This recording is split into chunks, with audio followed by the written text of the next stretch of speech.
BJP जिंदाबाद जिंदाबाद जिंदाबाद बीजेपी जिंदाबाद जिंदाबाद जिंदाबाद नरेंद्र मोदी जिंदाबाद जिंदाबाद जिंदाबाद नरेंद्र मोदी जिंदाबाद जिंदाबाद जिंदाबाद नवीन जी जिंदाबाद जिंदाबाद जिंदाबाद सोहेल भट्टाचार्य जिंदाबाद जिंदाबाद जिंदाबाद भारत माता की जय। भारत माता की जय। जय जय श्री राम जय श्री राम।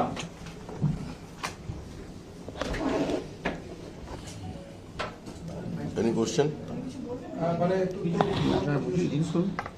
কিছু জিজ্ঞেস থাকলে করুন ওনাকে উনি বলুন। মানে এতদিন মানে কংগ্রেসই এবং তৃণমূল কংগ্রেসের রাজনীতি করার পরে আপনাকে হঠাৎ বিজেপিতে আসতে হলো কেন? যেটা শ্রমিকদা প্রথমে বললেন উনি আয়ারাম গয়ারামের রাজনীতি করতেন না, তাহলে তো আপনার কাঁধে তো এই স্ট্যাম্পটা পড়ে গেল আজকে। এটা যে পিসি ভাইপোর যে সরকার এখানে চলছে আপনারা জানেন, গত নির্বাচনে আপনারা জানেন 21 নির্বাচনে আমি যেখানে ইলেকশন লড়ি 45 ওয়ার্ড, সেখানে 5 জন আইপিএস অফিসার আর খুব কমলে 10,000 লোক। সেদিন আমার ওই সিটটা নেওয়ার জন্য আমি একাই কাউন্সিলর জিতি, কিন্তু ওই সিটটা নেওয়ার জন্য মহামহিম মুখ্যমন্ত্রী উনি সব করলেন। ওখানে পুলিশ দেখছি, আমি একটা ঘরে গিয়ে দেখছি পুলিশ ভোট মারছে, আমি যখন ওকে গিয়ে আটকালাম, দুটো হাত এরম বন্ধ করে পুলিশ চোখ দেখাতে চাইছে না, ওখান থেকে পালালো। তো এরম সেদিন করলো। তো ওদের তো শুধু যে কোনোভাবে ওরা চাইছে না এখানে বিরোধী দল কেউ থাকে। তারপরে এখন সুযোগ খুব ভালো যে মোদিজির নেতৃত্বে আমার মনে হচ্ছে যে এবার পিসি ভাইপোর বিদায় হয়ে যাবে, বিসর্জন হয়ে যাবে। আমি ব্রাহ্মণ লোক, আমরা শাদী বিবাহ করাই, আর আমরা যখন কেউ মারা যায় তখনও আমরা ওই গিয়ে শ্রাদ্ধও আমরা করাই। তো এবার ওই শ্রাদ্ধটা আমরা করাবো, বিসর্জন দেবো আমরা। আমার মনে হচ্ছে এবার বিজেপি খুব ভালোভাবেই বাংলা থেকে ওনাদেরকে উৎখাত করে দেবে। তৃণমূলকে উৎখাত করতে কংগ্রেস পারতো না বলে আপনার মনে হচ্ছে, বা পারবে না? নিশ্চয়ই এটা যদি কংগ্রেস পারলো না, কেন আমি 8 বার আমি ইলেকশন লড়লাম, 8 টাইমস। আমি অধীর দাস যখন 14তে ছিলেন, আমি তখন প্রথম ক্যান্ডিডেট হই এমএলএ। সেখানে এমএলএ এমপি সব রাস্তায় ওরা ঢুকতেই দিচ্ছে না। ওখানে ইকবাল আর ওই ওনার যে দাদা ছিল 62, আপনারা জানেন নিশ্চয়ই, ওই ঝামেলা হয়েছিল, অনেক মারামারি হলো সেদিন ওখানে। তো যে কোনোভাবে ইলেকশনটা আমরা লড়লাম, কিন্তু ওরা যেভাবে মমতা ব্যানার্জি আর ওই অভিষেক ব্যানার্জির নেতৃত্বে যে এই পশ্চিমবাংলায় যেভাবে ইলেকশনটা ওরা করে, সেই ইলেকশনটা আমার বিশ্বাস যে এবার বিজেপির নেতৃত্বে, মোদিজির নেতৃত্বে, আর এখানে শ্রমিকবাবুর নেতৃত্বে, শুভেন্দুবাবুর নেতৃত্বে আমরা এবার নিশ্চয়ই ওই ইলেকশনটা হতে দেবো না। কিন্তু আমি ভেতরে ছিলাম, আমার সামনে দেখছি প্রক্সি মারছে, ওরা লাইন লাগিয়ে দিয়েছে, আর প্রেসিডেন্টিং অফিসার কিছু শোনে না, কিছু কমপ্লেন করলেও শোনে না। তো আমার বিশ্বাস যে এবার নিশ্চয়ই কিছু পরিবর্তন এখানে হবে। কংগ্রেসের নেতৃত্বের অভাব না, নেতৃত্ব আমি বলবো না, অধীরদা তো খুব ভালোই করে নেতৃত্ব। আমি সেটা এই বিতর্কে দেখুন, এই বিতর্কে আমরা ওখানে আজকে ঢুকতে দিতে চাই না। আমি অতদিন ছিলাম, এখন কংগ্রেস নিয়ে তাকে কোনো প্রশ্ন করা যাবে না। কংগ্রেসটা এখন অতীত, এখন তিনি বিজেপির সদস্য। এই মুহূর্তে বিজেপির সদস্যতা গ্রহণ করেছেন।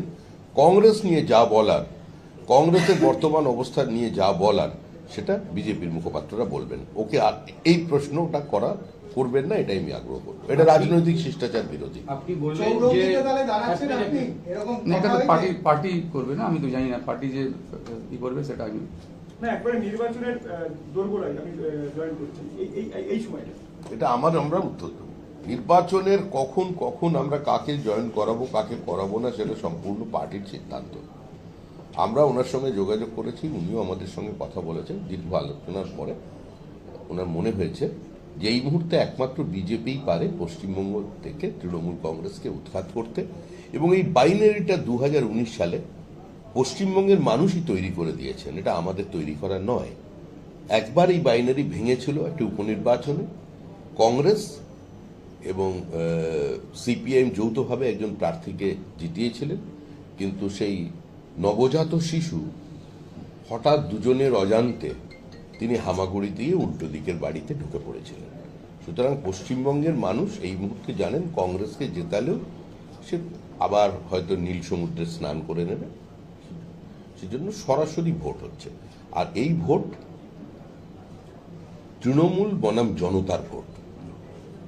এই ভোট শুধুমাত্র বিজেপি বনাম তৃণমূল কংগ্রেসের নয়, পশ্চিমবঙ্গের সাধারণ মানুষ, পশ্চিমবঙ্গের শিক্ষিত যুবক যুবতী যাদের মেধা প্রতারিত হয়েছে, পশ্চিমবঙ্গের অসংগঠিত শ্রমিক, পশ্চিমবঙ্গের ভূমিহীন কৃষক যাদের বর্গা কেড়ে নেওয়া হয়েছে, আলু চাষিদের যাদের আজকে আত্মহত্যা করতে হচ্ছে, যে চাষিদের অবস্থা আজকে করুন, পেঁয়াজ চাষি থেকে শুরু করে, এবং বৃহৎ শিল্প না আসার কারণে নতুন বড় কর্মসংস্থানের সুযোগ তৈরি হচ্ছে না।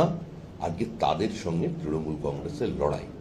যারা শুধুমাত্র পশ্চিমবঙ্গের সমাজটাকে ধ্বংস করেছেন তাই নয়, সম্পূর্ণভাবে বাংলা এবং বাঙালির অস্মিতাকে আজকে শেষ করে দিয়েছেন। যদিও আমরা আবার বলছি, আমি প্রথমে একজন ভারতীয়, তারপরে একজন বাঙালি। পশ্চিমবঙ্গের যারা বসবাস করেন, পশ্চিমবঙ্গের আর্থসামাজিক বৃদ্ধিতে, পশ্চিমবঙ্গের কর্মসংস্থান সৃষ্টিতে যারা সহযোগিতা করছেন, যারা মজদুর হিসেবে কাজ করছেন এবং যারা এখানে বিনিয়োগ করে শিল্প স্থাপন করছেন, আমাদের দৃষ্টিভঙ্গিতে সবাই বাঙালি। এটাই বাংলার সংস্কৃতি, এটাই বাংলার স্বাভিমান। আজকে সেই অস্মিতাটাকে সারা ভারতবর্ষের মানুষের সামনে তৃণমূল কংগ্রেস শেষ করে দিয়েছে।